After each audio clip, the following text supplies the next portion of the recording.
ప్రస్తుతం team India England పర్యటనలో ఉంది. ఇందులో భాగంగా భారత్, ఇంగ్లాండ్ మధ్య 5 టెస్టు మ్యాచ్ల సిరీస్ జరుగుతోంది. ఇప్పటికే 2 మ్యాచ్లు పూర్తయ్యాయి. ఒక దాంట్లో ఇంగ్లాండ్, రెండో దాంట్లో ఇండియా గెలిచి 1-1తో సమంగా కొనసాగుతున్నాయి. ఇక 3 టెస్టు మ్యాచ్లో గెలిచి ఆధిక్యాన్ని దక్కించుకోవాలని ఇరు జట్లు భావిస్తున్నాయి. రెండో టెస్టులో భారీ విజయాన్ని అందుకున్న టీమిండియా జోష్లో కనిపిస్తోంది. అయితే జూన్ 10 నుంచి లార్డ్స్ వేదికగా జరగనున్న 3వ టెస్టులో గెలుపుని కంటిన్యూ చేయాలని భావిస్తోంది. అయితే లార్డ్స్ టెస్టుకు కొన్ని మార్పులు చోటు చేసుకోబోతున్నాయని తెలుస్తోంది. తుది జట్టులో కొన్ని మార్పులు చేస్తామని ఇప్పటికే team India young captain Shubman Gill పేర్కొన్నాడు. భారత star pacer Jasprit Bumrah Edgbaston టెస్టులో లేకపోయినా భారీ విజయాన్ని అందుకుంది. దాంతో టీమిండియా ఆత్మవిశ్వాసం మరింత రెట్టింపైంది.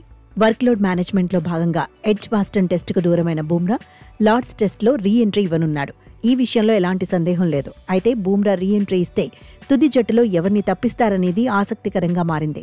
బుమ్రా స్థానంలో రెండో టెస్టు ఆడిన ఆకాశ్దీప్ 10 వికెట్లు తీసి రెండో టెస్టు భారత విజయంలో కీలక పాత్ర పోషించాడు. తొలి టెస్టులో విఫలమైన సిరాజ్ మెరుగైన ప్రదర్శన చేశాడు. దాంతో 2 టెస్టుల్లో విఫలమైన ప్రసిద్ధ్ కృష్ణపై వేటు పడనున్నట్లు తెలుస్తోంది. ఎడ్జ్బాస్టన్ టెస్టులో అతను ధారాళంగా పరుగులిచ్చాడు. బుమ్రా కోసం ప్రసిద్పై వేటు వేసే అవకాశాలున్నాయి. ఎక్స్ట్రా బౌలింగ్ ఆప్షన్గా రెండో టెస్టు ఆడిన వాషింగ్టన్ సుందర్పై కూడా వేటు పడే ఛాన్స్ ఉంది.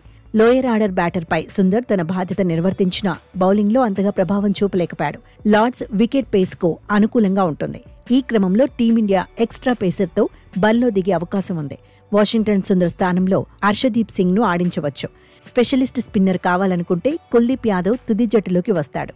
సుందర్ను కొనసాగించాలనుకుంటే పేస్ ఆల్రౌండర్ నితీష్ కుమార్ రెడ్డిపై వేటు పడుతుంది.